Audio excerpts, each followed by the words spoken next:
What do Falcons do? We rise up. Welcome to Rise Up Reactions, the show where we talk all things Falcons, NFL, Georgia sports, and in general, the sports news of the day.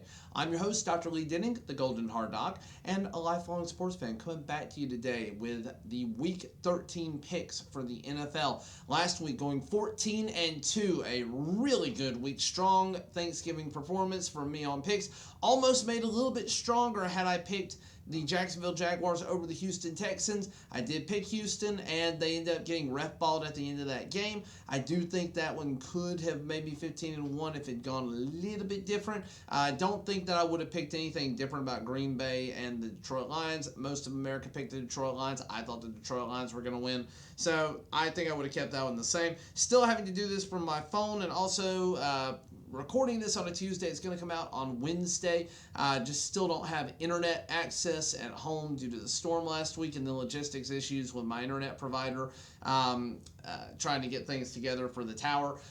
This is just notice for the NFL. If anybody's watching this, y'all are moving everything to streaming services. Rural America cannot do streaming services the same way that cities can. So a large number of fans who do not live in major cities, which I know is not your major concern, do not have good internet access. So you are moving things to platforms that are not going to be suitable to a pretty significant number of people that really enjoy football. That's kind of one of those small town living things, is high school football, college football, and pro football. Football is kind of the way of life.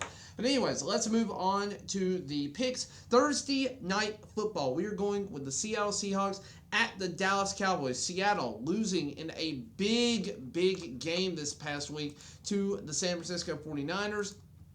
Losing, I believe they were in Seattle, so losing at home.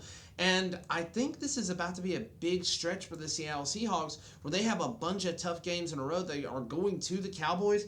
Cowboys coming off of a huge Thanksgiving Day win against their rivals, the Commies. And I think that Dallas is going to continue to roll here. So without any further ado, I'm not really going to go into this one too much. Let me go with the Dallas Cowboys over the Seattle Seahawks. Then we're going to go into the first game of Sunday. We have the Indianapolis Colts, who are on a 3-game win streak, going up against a rival in the Tennessee Titans. It is in Tennessee, and I do think that gives a little bit of credence to Tennessee as a whole. But you have Gardner Minshew, who has the Indianapolis Colts kind of rolling right now. 27 points this last week. They are rolling on offense, rolling on defense. It looks like they've got a good thing going. I think this team would probably be 8-3 or 7-4, have at least one or two more wins if Anthony Richardson had not gotten hurt and been out for the rest of the season. Gardner Minshew finally starting to click with that offense. Michael Pittman looking good. And then you have Tennessee Titans, and Will Levis, other than his start against Atlanta, has looked very much like a rookie. And that is going to ultimately be the downfall of the Tennessee Titans. I think they are the one team in that division that's going to end up finishing last. It's what I called at the beginning of the season. So let me go with the Indianapolis Colts here over the Tennessee Titans, making a surprising playoff push this year. Then we have the LA Chargers at the New England Patriots. Brandon Staley should have been fired after this last game against the Baltimore Ravens. Now having another Chargers team underperforming. They are 4-7 on the year, and they are far too talented to be 4-7 if you just look at that team on paper. They're going up against the New England Patriots, and New England is a team that I think probably is going to consider moving on from legendary coach Bill Belichick at the end of the season. They are just not good. It is bad football. It was bad football with the Giants versus the Patriots this past week. It's going to be bad football this week from the Patriots. I think that the Chargers do find a way to win this game. I think it's probably going to be more than a touchdown. I don't know the actual spread on this game, but I would think the Chargers are going to win by more than a touchdown, even with a okay Belichick-led defense.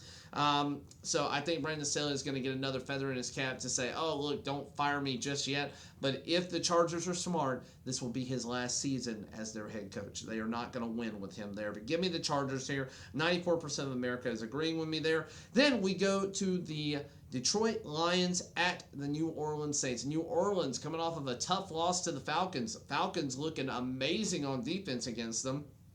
Helped out a little bit by the fact that Chris Olave was gone after the third quarter, and then also helped by the fact that Rashid Shaheed got hurt as well, and Derek Carr being Derek Carr with bad coaching behind him. So Detroit Lions coming off a tough loss. Jared Goff has now had 2 weeks in a row where he really just hasn't looked good. They were trying to make comebacks last week. They ended up going for it more than they probably should have on fourth down. I think they had 3 turnovers on downs. Going for it on fourth and whatever. Ended up being a 1-touchdown game, all things considered. So I think the Detroit Lions, with a little bit better management, could probably have made a difference in that game. And because of that, I'm going to pick the Detroit Lions here to win this one. Then we come back to the Atlanta Falcons, my Dirty Birds, going to the New Jersey Jets. And yes, you have been relegated back to New Jersey. If you win this week, sure, I'll call you New York for another week. But you have the Atlanta Falcons, who Desmond Ridder had one really god-awful interception, which is par for the course for him, and one that I'm going to blame more on play calling, but overall did not look like a terrible quarterback. We finally got the running game going. In order to win this game, I'm going to go ahead and give a preview of Friday's video. We need to run the ball. That is it. We need to get another game where we have at least 160, 170 yards on the ground. Had 228 this past week, and that is the weakness of the Jets defense, is against the run game. If we try to throw against them, Sauce Gardner and the rest of that secondary is going to feast on us. So this needs to be a ground and pound game. With that said, Tim Boyle is not really a good quarterback. It's going to be another tough slog for him. I think this is going to be a lost year for the Jets.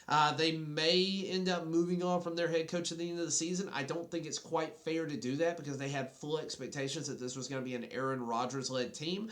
But the Jets are going to be a bad team. They're going to be competing for a top 10 draft position again this year, and it's purely, in my mind, because of the Aaron Rodgers injury. If he comes back next year, which I think all of us hope he does, just for the fact that we don't want to see a guy go out on such a horrible injury without getting to play that final season and getting to move on. I would like to see Aaron Rodgers go one more time. I don't know if he'll be the same guy, but he's at least not having another year of wear and tear on that shoulder. But he is going to have a tough recovery on that, on the Achilles. With all that said, though, give me the Atlanta Falcons. We're going to move back to 500 after this week, and the Jets are going to be closer to a top 10 overall draft pick. Then we go to the Arizona Cardinals at the Pittsburgh Steelers.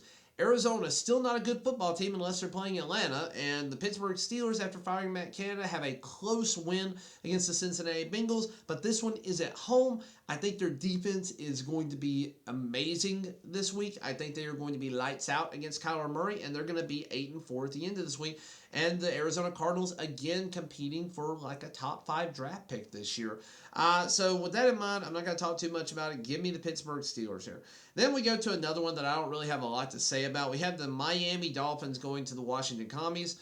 The only thing I worry about in this game is the field. I worry about Tua. I worry about Tyreek Hill, Jalen Waddle, somebody significant going down for the Dolphins that is going to be integral to their playoff push and their playoff hopes, and somebody who could potentially hurt themselves and be out the rest of the season. That is the legacy of FedEx Field. That's the only thing that I'm worried about for the Miami Dolphins. Otherwise, I do not see this being a close game at all. Miami should go to Washington and roll on them. Weather may play a role. It's a little bit colder this time of year. You don't know what kind of weather we're going to have a week from now, if it's going to be rainy, snowy, what exactly we're going to get.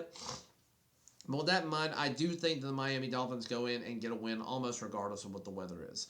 Then we have what should be a pretty solid matchup that could have wild card playoff implications. We have the Denver Broncos, who are on a massive winning streak after starting the season in a god-awful position, have found a way to come back and be 6-5 and looking like a competitive team that we all thought they could be last year, and even more so thought they could be with Sean Payton at head coach. Playing a complete game last week against the Cleveland Browns, going up against the Houston Texans, who played a hard-fought match against their division rivals and just came up a little bit short because of predominantly ref ball, but that was a good game otherwise.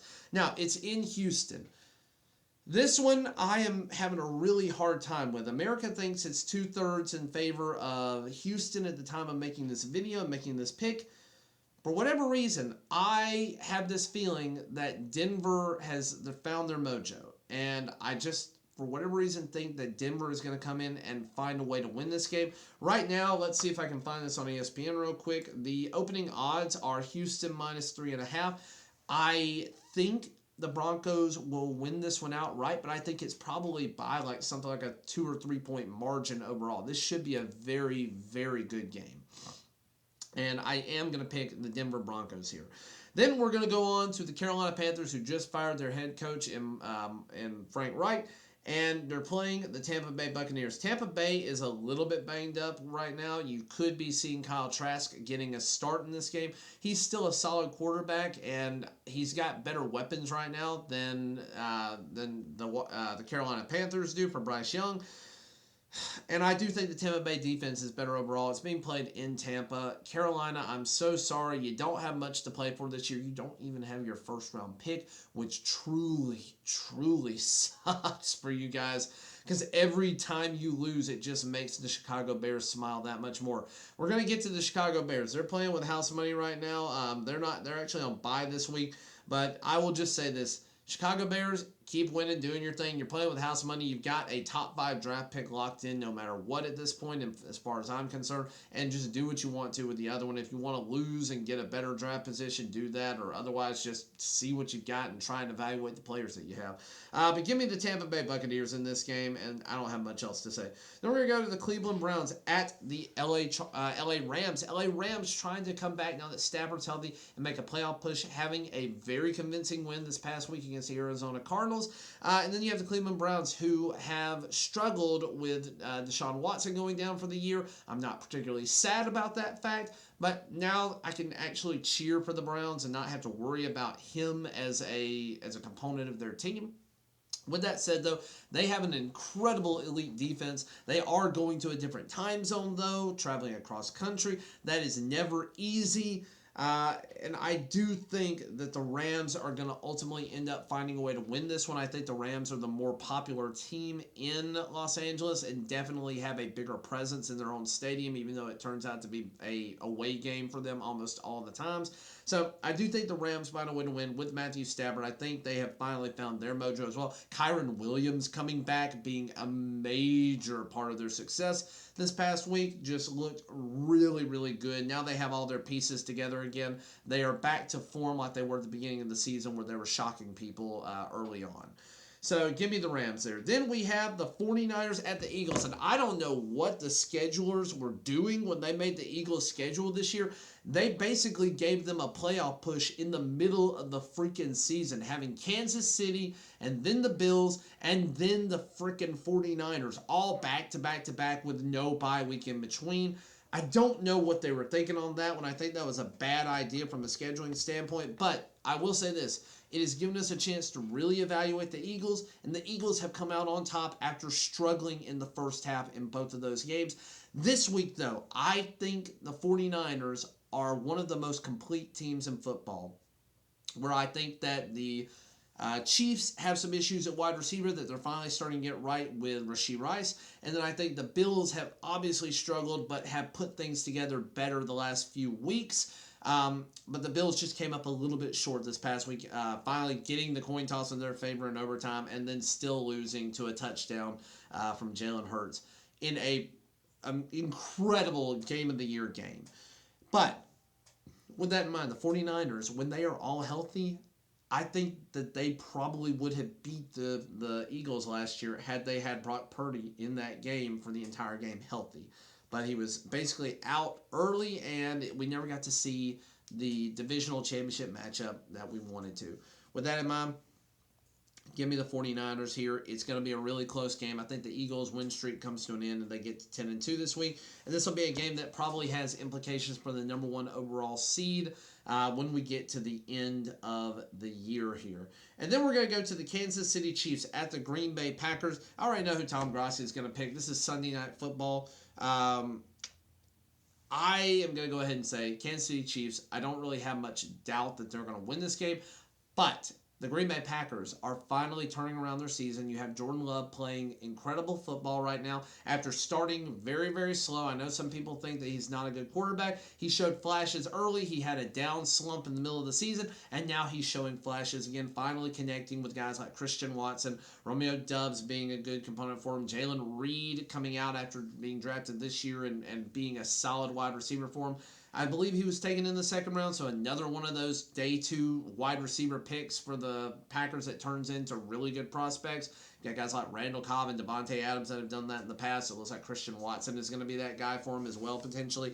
But Kansas City Chiefs, I do think with Travis Kelce, I think with Rashee Rice finally taking a step forward, this is not really an MVS issue. This is not going to be a game where I think MVS gets any revenge, because MVS is just not a very good player overall. With that in mind, give me the Kansas City Chiefs over the Green Bay Packers. Then we have a Monday Night Football matchup that should have been a very good game with Joe Burrow going up against Trevor Lawrence. Unfortunately, it's Jake Browning going up against Trevor Lawrence. And with that in mind, I don't have a lot to say here.